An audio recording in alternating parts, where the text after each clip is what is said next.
পাকানো হাদিস। রাসূলুল্লাহ বলেছেন, তুমি কি জানো গীবত কি? সাহাবায়ে কিরাম বললেন, আল্লাহ ও তার রাসূলই ভালো জানেন। তিনি বললেন, তোমার ভাই সম্পর্কে এমন কিছু বলা যা সে অপছন্দ করে। একজন সাহাবী জিজ্ঞেস করলেন, আমি যদি যা বলি তা তার মধ্যে থাকে? তিনি বললেন, তাহলে তো তুমি গীবত করছো। আর যদি না থাকে, তাহলে তা তো অপবাদ। বইসূত্র সহিহ মুসলিম 2589। মসজিদ ইসলামিক শিক্ষা।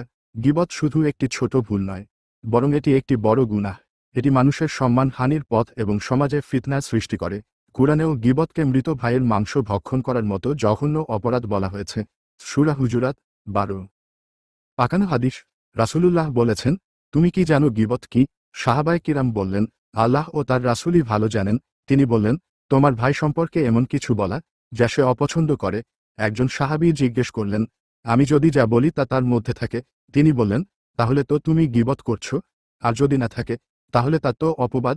বইসূত্র সহিহ মুসলিম 2589। মসজিদ ইসলামিক শিক্ষা। গীবত শুধু একটি ছোট ভুল নয়, বরং এটি একটি বড় গুনাহ। এটি মানুষের সম্মান হানির পথ এবং সমাজে ফিতনা সৃষ্টি করে।